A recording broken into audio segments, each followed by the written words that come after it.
But you have to stop looking at all the books so that we can start the podcast. I know. This may have been a bad idea. Yeah. I'm very easily distracted. The ADHD is And we're in ADHD. the cornerstone. Well, it's not the cornerstone half flagship. Books, the flagship half price books. And I just realized we're hiding in a corner to start the show. But we started right next to the how to write section. Yeah. So if you need to know writing about your life, the writer's journey, it's all here, Andrea. Good. Everything we need is right here. That's good. We could just sit here all day and then we'll know how to write this book. But yeah, this will be a good experiment. So if the audio is a little weird, yes, kind of weird. It's busy, which we love to see. It's a Sunday, beautiful Sunday, and there's lots of people. There was an author event, so they did a little speaking session, and then now everybody's online to get their signed copies and meet the author. And we'll see how it goes. So, this should be fun, though. I'm excited. This is a fun idea.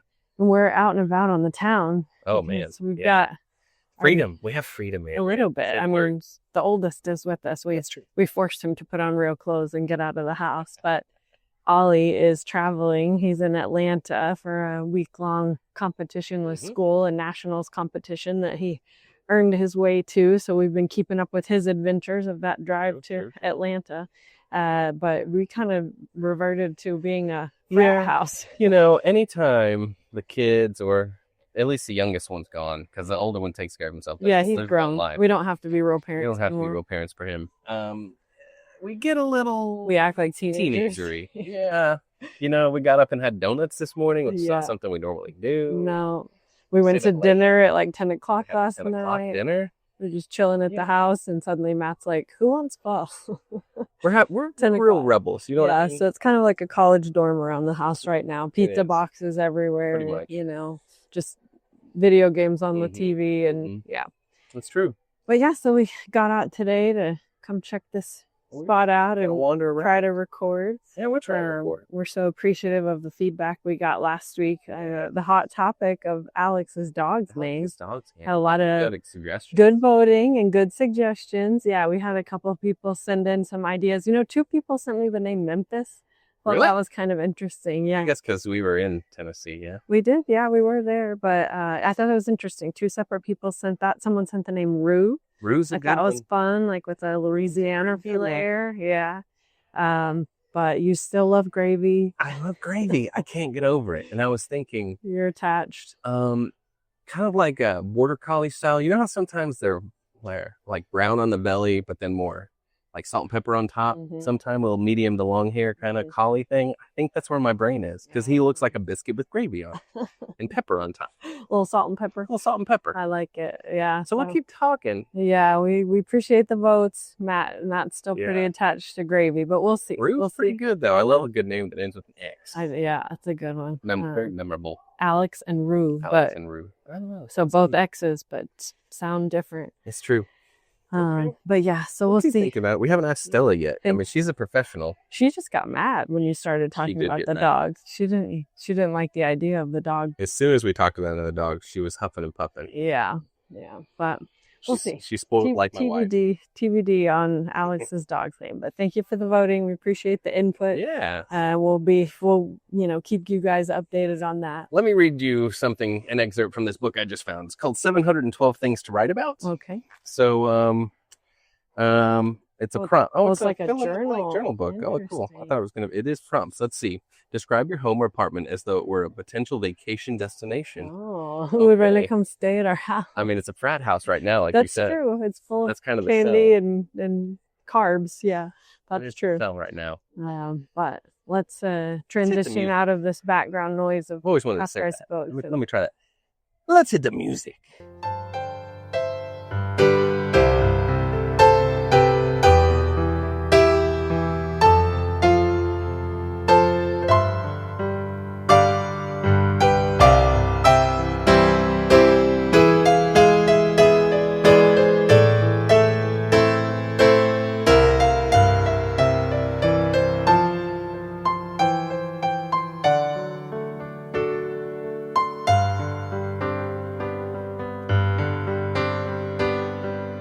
Thank you for joining us today. I'm Andrea.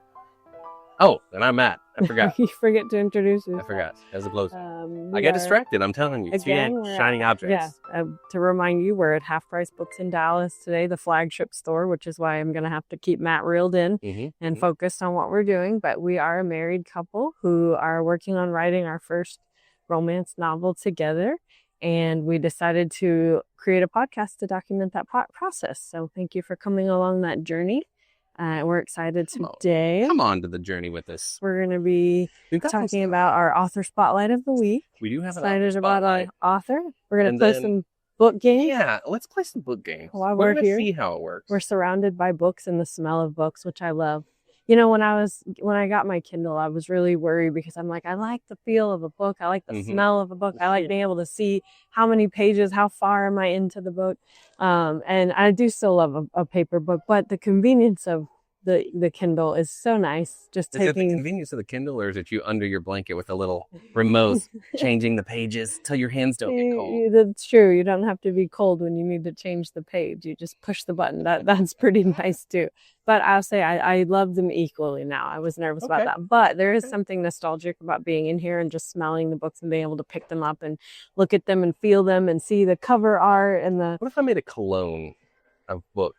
Like library smell. Do you think it'd attract library girls? Maybe. Why are you trying to attract library girls? Hey, any pump's good pump. You know what I mean? Keeping your options open. Yeah, but it's really nice. It's a lot of fun, and this place is just so cool. I mean, there's just it's really cool. Every genre, every topic. It's an awesome spot to be. Even Jackson's here. He's working on some college stuff on his computer. He'd have to wander around. He's getting he's getting beat down because his mom does college and career counseling for a living, and so this is summer before his senior year, and so I gave him a list of things to tackle this summer, surveys to take for his teachers and counselors about writing letters of rec and researching, doing some career exploration stuff. I just found a book called Novel Shortcuts, 10 Techniques That Ensure a Great First Draft. Should I get this?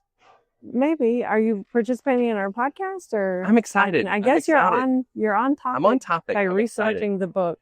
I am. But yeah, Jackson's here using it as a workspace for his college stuff, and so we're gonna walk around and play some book games, and then talk a little bit about our own book. Yeah. And maybe some authors, some title stuff. Yeah. There's very much a, structure to titles, especially in the romance category. Absolutely. And then just walking around looking at like the spines of the book and thinking, ooh, how do you stand out? We think about covers and we think about titles, but I'm even looking at maybe we have no cover and we can make it. You know what I mean? Like it's just that's the bit. I don't know. Interesting. I need something to stand out. Yeah.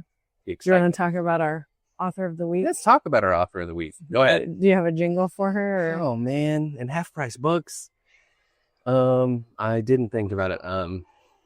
You're too distracted. I got it. Here we go. Ooh, anything can change when it's author of the week. Okay, I like it. Kennedy Ryan is the author of the week. Okay, I like it. You brought it in. All right, so I'm excited to spotlight Kennedy Ryan. This was actually a request. Somebody asked me if we'd already spotlighted her, and I said, no, not yet. She's on my list, but part of the reason we hadn't spotlighted her is I really wanted to read one of her books before I spotlighted her, and I haven't had a chance yet, but she just had one come out in May. That's the last of a series of hers called the Skyland series. The new book is called Can't Get Enough. It's the third in the series, and it's actually being optioned through Universal and produced through Peacock. To be a series where basically each book is following a different friend and a group of 3 female friends. And so it's Yasmin is the first book, and then the second book follows Soledad, and the third book that just came out follows Hendrix. But the TV series, is just going to be kind of simultaneously following all the friends going through the things that each of the books, them all together. Yeah.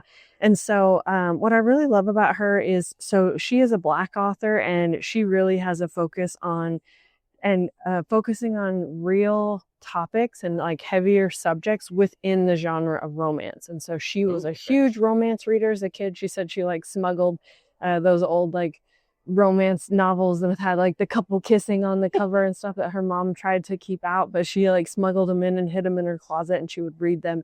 But she loves the romance genre. She said it's definitely her first love. She loves the happy ever after ending.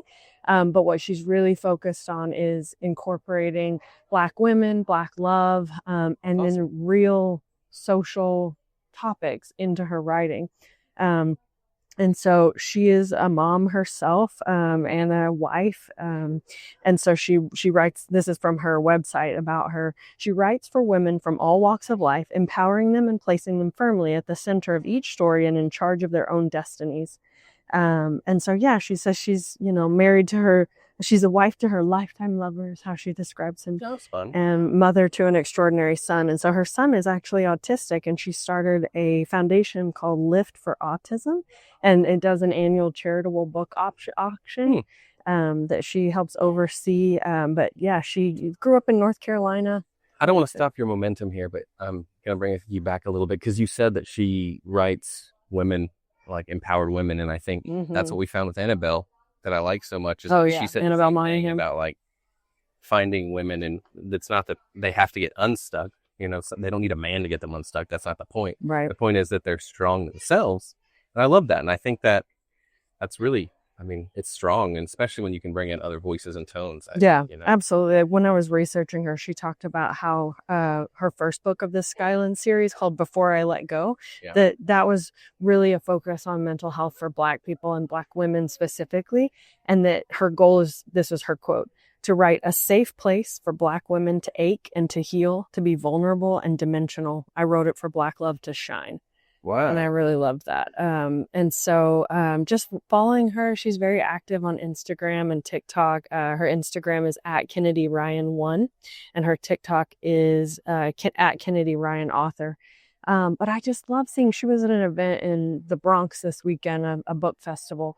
And I love seeing her readers post about her and their interactions with her. And you can just see how meaningful it is when they're reading her books. And so that's, again, that's exactly, the representation is so important. That's why I'm like, I wanted to wait until I had read a book to be able to speak more about her. But seeing her through the perspective of her readers on her social media is really cool.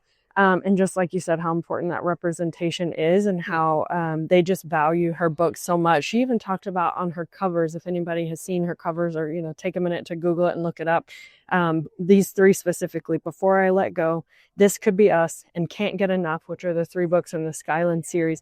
Her vision for this, like 4 years ago, before these started getting published, was to post women with their natural hair on the covers. And so if you've seen these covers, that was something that was really important to her. And now all three books have done it. And what she was saying is that those books keep getting put on like huge billboards in New York City and LA. And she was just like, she just says that just fills her with so much joy to finally see that, of what she knew was missing from these stories, about having Black women at the center of these stories. And knowing, there was a Rolling Stone article about how important it is for just for Black women to know that, like, it is important for them. Let me go back to the article. She said, so often Black women are not seen as the standard of beauty. We're not seen as people who deserve joy, who deserve softness, who deserve to be spoiled. And even if they don't say that explicitly, when you look at how we're treated in healthcare, how our pain is treated, so many things are constantly saying you don't deserve joy. And in the context of romance, it says Black women aren't the ones who deserve happily ever after. I want to write about them being celebrated. And that's why I talk about Black romance as an act of resistance, because it's resisting that idea that Black women can't be beautiful and love interests. So I love that that's the whole goal of this. Yeah, absolutely.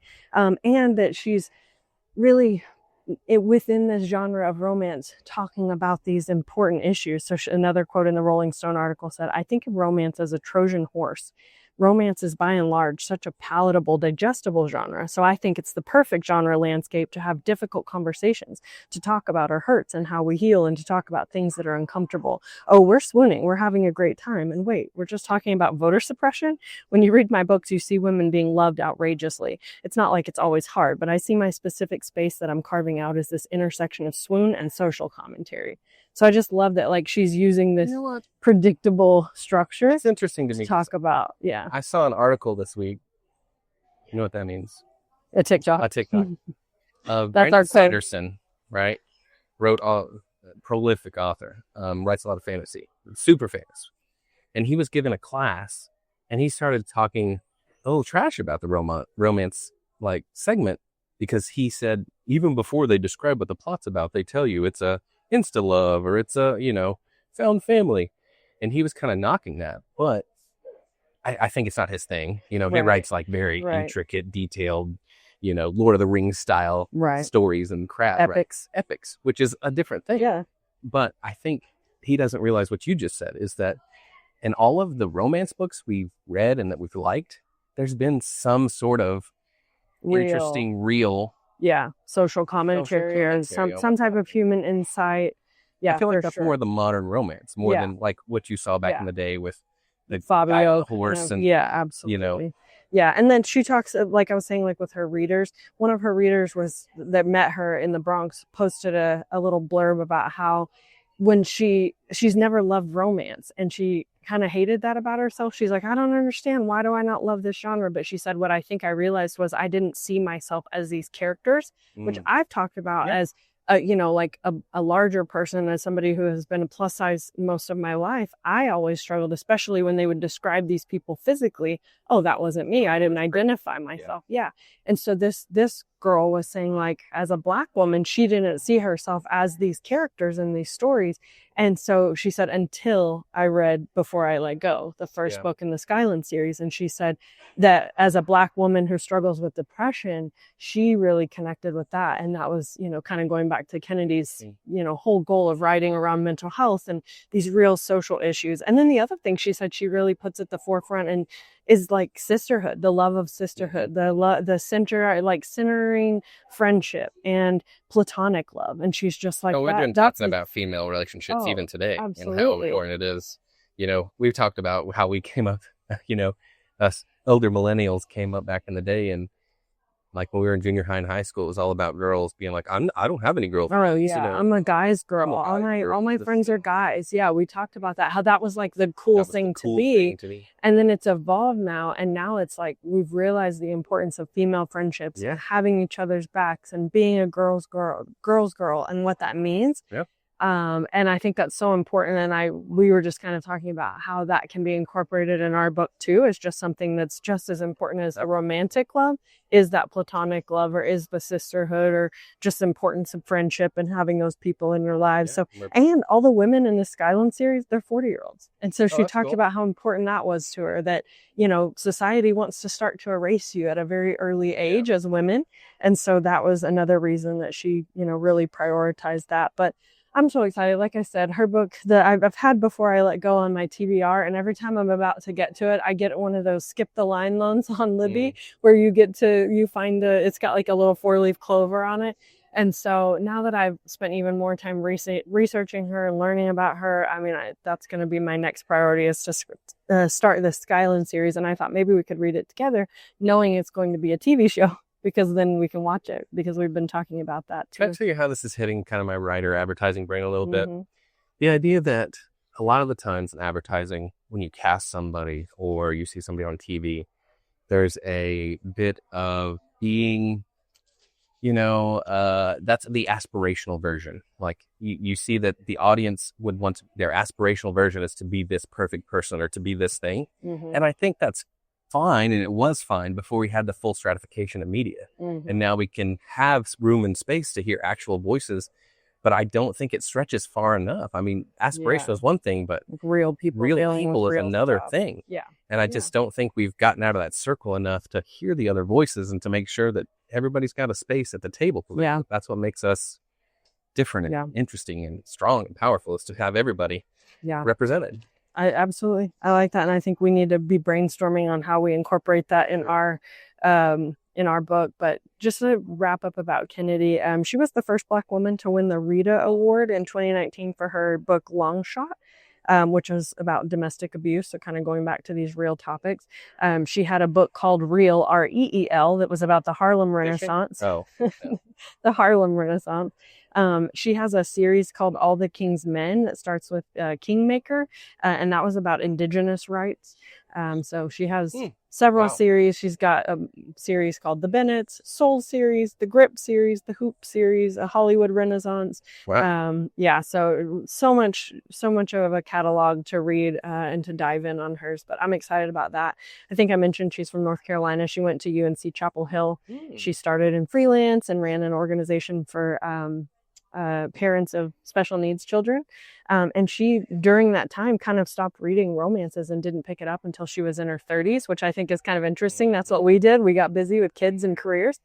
And so now she talks about how she thinks it's important that she waited to start writing romances because this was her quote, because of her experiences and how she's matured, she knows that shaped her brand of romance and who she wanted to center.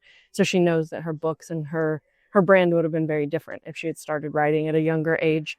Feels like a catharsis, she's gotten to the age where she's reliving these things and she's got stuff to say. Yeah, absolutely. And I love it. I can't wait to dig in. So that is Kennedy Ryan, our author of the week. Good one. I'm excited to pick up her book next. Good one. Good one. We're still here in the writing section. We've been kind of wandering a little bit, but I found this book I want to present to you. Okay. How to Write Erotica. Oh, okay. From 1981. 81. Yes. And so there's an exercise to get you started. Okay. Okay. I'm ready. So you need a point of view, male, female, then the name of that character, right? And then we need a problem. The girl's married or not interested. My favorite is sex angle. I know we didn't read the book, but I'm not exactly sure what that means. Are they asking about like the sex angle? Yeah. Okay. Or is this the like open door, closed door that we talked about? And then it has things like weather, time of day. So let's take a picture of this page. We write our steamy section. We can really think about what it was like in 1981 to write erotica. Sex. Okay. Okay, I love it. Thanks. See, you're welcome. See, it's the fun stuff. Here's a list of magazines that publish erotica. Mm-hmm. You just can't bring me here. I'm so and excited. you opening to that page makes me think. Let's play this game that you've come up with here, where we pick up a book. Okay. You've chosen page 77. We're going to flip to. Yep, I have. Read one sentence and then either try to guess the entire plot based on that moment, or just try to get some insight on what the book's going to be about. Okay. So do you want to start with a romance? Start with a romance. Let's grab one. Okay. Grab one. Do you want me to tell you the title or no? Read me the words first. Okay, so I'm going to turn to page 77. This is easy. This will help us incorporate into our book. Let's see. Maybe this will end up in the book. That'd be kind of fun. Easter eggs. Trying to find the best spot here. Okay. I don't know if I'm just supposed to open and pick something or like if I can kind of read through it a little bit. You should read through it just a touch. Okay, I'm going to give you this. Mrs. Sutherland is Puddin's owner, right? Puddin. That's Puddin. Apostrophe S. Okay, good. Apostrophe S. Good. Mrs. Sutherland is Puddin's owner, right? Evie asked. He's sweet on Duchess. They're the cutest. If you think they're cute, you should see her grandson. Deja pumped up her arm. Muscles, face, voice, baby. He ain't missing none of them. Got it all, you hear me? Ooh, okay. This is easy. This is an easy one. I thought you were going to give me a hard one. Maybe give me the title. Okay, this is actually an author that we've met. Oh. Pardon My Frenchie by Farah Rochon. Oh, man. Okay. This is easy then. I mean, you went straight to the Frenchie part, right? Kind of. Well, I hope you assumed that these were animals we were talking about. I think this is like a prequel to the Pound Puppies TV series. From back in the 80s and 90s. I don't know if you remember this. It was made to sell a lot of toys back in the day. Right. So my guess is dogs, which are going to be in our book. I think these two dogs fall in love and they accidentally get pregnant. Okay. And so the owners Scandal.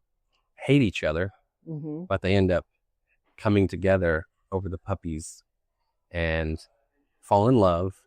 And they open up a dog shelter or a doggy daycare. And everybody knows that. That's the answer to that one. You don't even have to read the back of it. No, you don't. You don't want me to read. I'm going to say you're not far off the mark. All right. So Ashanti Wright has a successful doggy daycare. Ooh. And it's called Barkingham Palace. That's a good one. Pretty great. And she takes care of her twin sisters, which is a lot. So she's taking care of them. Teen twin sisters. And then she has a French bulldog. So there's Pardon My Frenchie and a poodle. And the poodle and the French bulldog are besties. Oh. But the poodle is not hers. The poodle comes to the daycare. Okay. And they go viral on social media. Oh. But the owner of the poodle dies. Oh. And she leaves, this is a grandmother, she leaves her poodle to her grandson. He's not a dog person. He's not. So he probably needs some help. His name is Thad Sims. Ooh, and he's not a dog person. He's barely a person's person. Oh, wow. So after... He's not Grumpy Sunshine. Oh, maybe she doesn't die. She gets transferred to a living facility. I'm sorry. But he basically inherits the dog. He agrees to care for her annoying standard poodle. And his first move, taking her out of daycare. Away from her bestie, the Frenchie. Not the bestie. And so now, Duchess, the Frenchie, is all upset. So Lady is outraged. I will read a dog story. Yeah, and the business is struggling. So she's got to make nice. Bring the dog. She's got to make nice with Thad to get the dog back because they're viral. The business is struggling. So that's Pardon My Frenchie by Sarah Roshan. Isn't that a good one? Okay. I thought that was a fun one. All right. Let's do one more. Okay, you pick. Let me read one to you then. I'm gonna pick this one. And I'm going to go to page 77 as instructed. 67, 77. I'll just start at the top. Never figured you'd back down from a challenge. I whipped around to stare daggers at him. You're on. I returned my concentration to the hole, lining up slightly to the left to compensate for the curve, and shot the ball straight through the bear's mouth. Well, it popped out the back of the bear a few scant inches from the hole. I tossed Ben a triumphant look. I'm hoping this is describing putt-putt. I think so. I'm pretty sure. For a minute there, I was afraid you picked up your writing erotica book again. Yeah, I know. That didn't really help you with the plot as much, though. Yeah. Well, it sounds like two guys are playing putt-putt, so I'm thinking they're on some kind of a date romance. I don't know much about them from your story, but that's a tough one. I'm just thinking they're on some kind of a date. They are definitely on a date. Let me keep going. What's the book called? The book is now called The Dane of My Existence. Oh, this could be another dog book. Is this like a Great Dane? Ooh, could be. Or is he Danish? Let me give you a little bit of the top here. When the history and character of her Shakespeare-obsessed hometown are threatened, a powerhouse lawyer goes toe-to-toe with a commercial developer in this hilarious new rom-com. Interesting. I think I gave you the whole thing. Yeah, sounds like it. That's a tough one. Yeah, I didn't get it. So it's the Dane. They love the bard. I get it. Mm-hmm. This is Jessica Martin. Have you read Jessica Martin? No, I have not. That's a good one. The Dane of My Existence. That would have been a hard one to guess. Especially because I just gave you a putt-putt scene. Yeah, I'm just looking at a little... Oh, his name is Benjamin Dane. He's the commercial developer. Oh, okay. That makes more sense. Oh, I see. And I thought it was two guys that were playing putt-putt, but it does sound like it's Portia and Benjamin. Yeah, some more. Here's another one. Except this time, Logan has all the power. He has the job I need. He can turn me down with a simple no and destroy my dreams, crumpling them right in front of me. He doesn't know it yet, but my life is literally in his hands. And that's not being overly dramatic. That's the truth. But I'm not in a position to try to talk my way out of this. Nearly $4,000. That's how much I need. And working as a sous chef is the fastest way to get it. I need to push my hubris aside and make it happen. Okay. It's somebody having to work in the kitchen to make some money for something. What's this one called? This one's called Dash of Salt and Pepper. Well, it aligns with our book, with Alex being a chef. What is this sous chef? Why are they having to have this job? Well, it's pretty easy. He just got dumped and was passed over for a prestigious fellowship. To top it all off, he's back home in Harper's Cove, in Maine. Population 9,000. Very Gilmore Girls happening here. The last thing he wants to do is to work as a prep chef in the kitchen of a new restaurant in town, The Wharf. Especially since the hot single father chef who owns it can't delegate to save his life. Oh man, high stakes. Yeah. All right. I like that one. A Dash of Salt and Pepper by Kosoko Jackson. That's fine. Author of I'm So Not Over You. All right. Good game. Good game. I like it. It's a little hard to guess a plot from just from a couple lines. Yeah, 2 paragraphs. Yeah. All right. New game. New game. Play another What's game. the new game? Keep walking. Oh, okay. Here's one. Okay. We're gonna guess the plot from the title. Oh goodness. So the thing I'll Easy. tell you is they're romances. We'll only They're pick all up romance. We'll only all pick romance? up romances. Right. Yeah. So we gotta stay on brand, Yeah. you know. Stay here in the section. Maybe I'll tell you the author too. That way, if you happen to know the author. Okay. All right. The first one is called "The Last Song" by Nicholas Sparks. By Nikki S. Mm-hmm. The Nikki S. The Nikki S. of the Notebook. Yeah. All right. Which never saw it, never read it. No, really interesting. We should change that. Even though Annabelle tried to pull me into it. Yeah, we're gonna make it happen. And we just finished Nora Grozoff's script.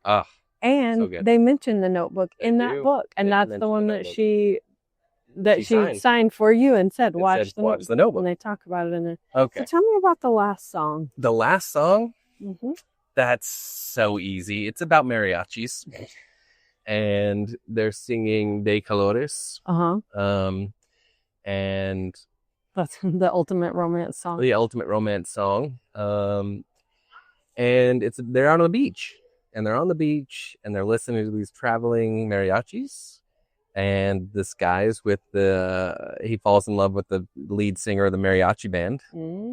And they, it's really sad though. I have to tell you, it's very sad. Because it's the last song. So he passes away and she has to keep singing her mariachi songs. And she ends up giving it up because she loved him so much. And she opens a bakery that sells nothing but conchas. Okay. Like beautiful breads. Okay. And that's probably it. That's very Nicholas Sparks, right? But it's a romance, so there's got to be a happy ever after. And so who does she fall in love with? She falls in love with one of the customers that comes in. Oh, okay. I like that. And the customer is the twin brother of the person she fell in love with. I was going to say maybe they make instruments that mariachis use. But they make them out of breads. Oh. They're in the shape of bread. Well, why would they be a customer if they're a baker as well? Don't worry about that part. Okay, yeah, no. I'm poking holes in your plot here. You know what? I'm not even going to tell you what the real plot is. It was right. Because that was so close. Okay, good. Nicholas Sparks and all his mariachi books. No, if anybody wants to know what the last song is about, just go look it up because that's probably it. It's probably the same. Let me go check the Wikipedia. I'm going to go change the Wikipedia. Okay, so here's one for you. This is by Tessa Bailey. Okay. We haven't read her yet, but I have her on my list too. It's called Hook, Line, and Sinker. Is it like sink her? Is that how it's spelled? No, just Sinker. S-I-N-K-E-R. Hook, line, and sinker. Mm-hmm. This is easy because this is one of those fake dating love stories. Okay. And they're pulling it over on her dad, who's a fisherman, and he has a tuna factory that he makes $1 bazillion out, but she has to be married to take over this tuna fishing operation. And she falls in love with this guy who knows nothing about fishing and nothing about tuna. But she just wants to take over the empire. She wants to take over it. So she brings this guy on, and he has to pretend that he knows about fishing and pretend that he's in love with her so that she can get the tuna canning business. Andrea, this is so easy. See, this is like, I'm not even going to tell you what these books are really about because you basically just stated exactly what's on the back of them. It's probably word for word what's on the back of the book. Mm-hmm. Now that I think about it. I will say it is about a king crab fisherman named Fox Thornton. Named what? Fox Thornton. How's it spelled? F-O-X. Okay. I thought it was like F-A-U-X. Like a well, that'd be faux. Oh. No, he's a flirt, and they're kind of the platonic friends thing and all that stuff. Okay, but otherwise, basically, exactly as you described. It was king crab. Okay. The last one is kind of cheating. Okay. Because I read it.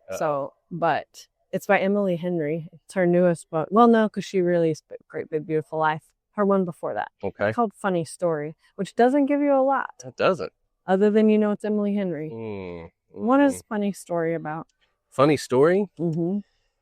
Well, there's an author who always writes at the same coffee house. Mm-hmm. And she's there every day wearing her cool glasses and having cortados. Okay. And typing on her MacBook. when suddenly a stranger bumps her table and spills her coffee. And he, of course, is he runs an animal shelter. Oh, okay. But really, he's super rich and he just funds it. Like he helps. That's one of his philanthropy things. His passion. So he offers to dry clean whatever he messed up and gives her his number, and they end up falling in love. But the problem is they're both coming out of bad relationships. They both just had disastrous divorces. And what's the funny story element? Well, she's writing the story. She's writing the story of their love, but he doesn't know it because that's what she was there typing every single day at this coffee house is her story. I see. So, Andrea, she writes her novel about their love story. It's pretty good, yeah. But anything else? Any more questions? No, it's just Emily can call me if she needs any more. Spinning them right off the dome. Because I read this one, I'll tell you just a little blurb because it was a really good book. So it starts off with Daphne and her fiance Peter, and she's just always loved how he tells their story, like how they met, like they're kind of meet cute or whatever. And then they move back to like his little town, like she kind of moves away from her family and job and everything to move back.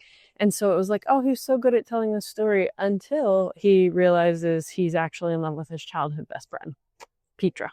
And so she's just left like stranded in his town around all of his people. Ooh. And so Petra actually breaks up with her boyfriend, Felix, I think is his name. It's been a minute since I read it. What's his name? But basically, Miles, sorry, I don't know. That must have been another book. But Miles was Petra's boyfriend that she broke up with to be with Peter. What does Miles do? Miles and Daphne move in together to try to figure out this new chapter of their lives that unexpectedly happened to each of them because they both just got broken up with very unexpectedly. So, yeah. So we're very close. So close. I mean, so close. Basically one for one. So close. All right, you want to play one more game? Yeah. Okay. What else you got? Let's walk around. Right. Let's go. Let's keep walking here in the romance section, and let's walk. We're gonna pick up a book, and just from the cover, easy, because we're starting to talk about our cover. We do need to figure out our cover. And like just the vibe, right? I guess we're gonna have a story and a title first. No, I'm just kidding. We got both of those. Yes. Well, we'll have a title. It's in motion. We have ideas. But we're gonna pick it up, and we're gonna decide just from the cover, like, what's the vibe of it? Is it super spicy? Is it a very sappy sweet? Is it sad? Like it's gonna be one that makes you cry? Like we know it's gonna be a romance, but like what's the sub vibe, right? Sub genre. Yeah. All right, let's make a walk for it then. Okay. Push my cart. Let's see here. All right, what do you see here? Paranormal romance sounds pretty good. It's already kind of helping you, though. I'm telling you that it's paranormal. Yeah, that's true. I think you got to come back here in just the general romance. How about? Which is hard. We're going to have to describe what we see. Yeah, and especially with this author here. Oh, man. We found the Danielle Steele section. We found the Danielle Steele. Which is abundant. Which my mom used to read all the time. Oh, nice.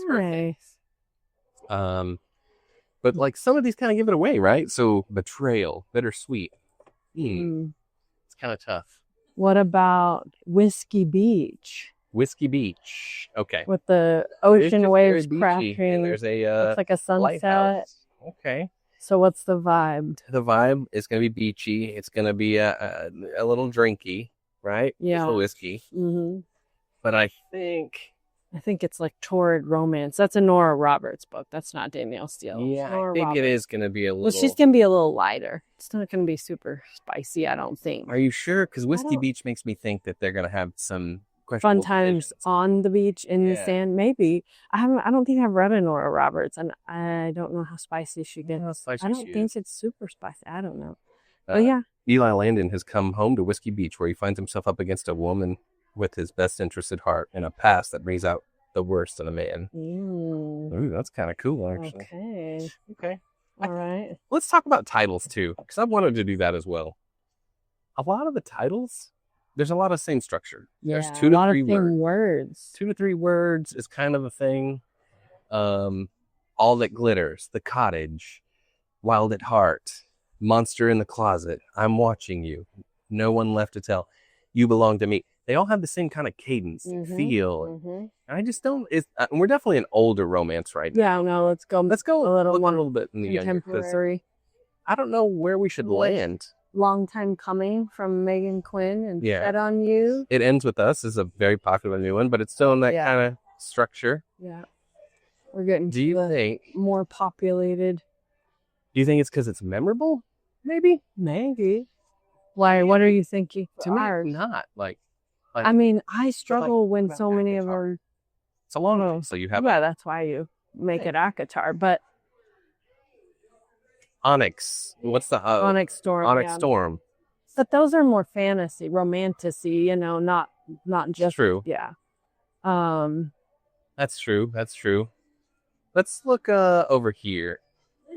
What are you thinking for our title? So for our title, I'm wondering, do we pick something that's more different, memorable, like long even, or do we follow the structure?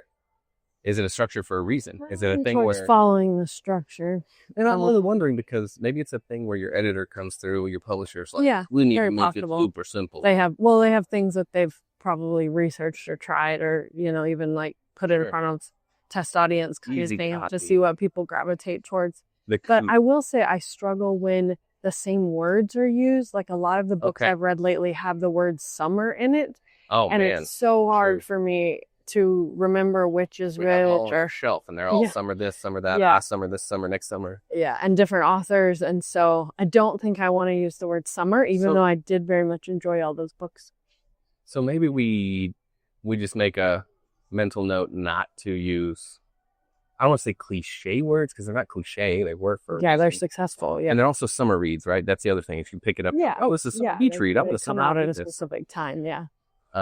Maybe we make a plan to make ours a little different. And I don't know exactly what that means. We'll workshop that like we did the poll for Alex's dog. Yeah. Everything's like Camp Zero, See Me. Nicholas Sparks is one here. 3 weeks with my brother. Can I say the first title you came up with for our book? Sure. Like early on, you wrote down Under New Management, which I thought was kind of fun. Yeah. Which we also haven't researched to see if it's already been used. That's true. That title came around when I was thinking more about them, like she's the manager for her sister. Right. He becomes really famous and she becomes his manager to help him out. So it was that was an early version. Yeah. Can I tell you the one that's stuck in my head right now, the working title in my head? Stop. I might have to save it. Should I tell you? I guess. I don't know how it fits yet, but it feels ownable, and so far it's pretty good. Okay. Kind of about TM. Okay. TM. The name that I have in my head right now is Low and Slow. Oh, like barbecue? Like the barbecue. Low and slow, and it'd be like a simmering, slow romance that they have, Okay, I like that. And maybe they keep it on the down. I'll have to see what the test audiences say, HAAR listeners, because like low and slow, also because people get irritated with like a slow burn, Sometimes people don't. I didn't say it's going to be that slow. No, but I'm saying like, does the title convey that of like slow and slow, Like, it sounds negative. But I get what you're saying in the barbecue world. Like that's how you cook brisket. It's slow and slow. I think he's going to have to be low and slow with her. He's going to have to let her come out of her shell and get out of the shock of working with her sister and her whole life being about her sister. Like so maybe it's like he's... And then maybe we'll pull in more male readers because they'll see it and go, I know what low and slow is. I know what that means. Yeah. Well, I like it. See, but it does follow the structure. Low and slow. Like da-da-da-da. Da-da-da-da. That's true. Everything has this kind of the cadence. Yeah, if it's the cadence. Maybe it should be like, my sister's a star, but I fell in love. Da-da-da. Like something real ridiculous. Oh, yeah, that's too much. Just two da-das. Da-da. Then, is that what you're saying? Yeah, that's where you lost me. Okay. That was where you lost. One less da-da-da. Yeah. All right, well, we'll keep workshopping that. What kind of vibe do we need to have for our cover? So, I've kind of got an art director in mind for that. Oh, okay. That I think would be perfect. Yeah. She does this exact vibe. Yeah. And I think she'll be fantastic. She's the best person on earth too. So some of you know personally. Okay, yeah. I like it. So and I would probably have connections in the industry to get there. Wants to have the vibe in the book and the thing. But I think it's going to be. We talked about this last time. We saw a bunch of these calligraphy fonts, these kind of brush style Oh fonts. yeah. I just don't know if that's going to be us. Yeah, I know. think we're gonna I be feel more- like you're gonna get more stuck on the font than It's true. the colors, than the know. name, than I the don't necessarily want to say style. though, because that's See, that's what I mean. the You're whole already nature falling of down the all hole. design right now. It's I bland. feel like See, so that's where we're gonna get stuck is the font.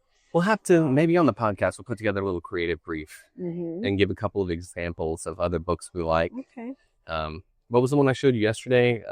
Wasn't Emily Henry book that I like so much Oh, saw- it was a cover. at Barnes and Noble? Oh yeah.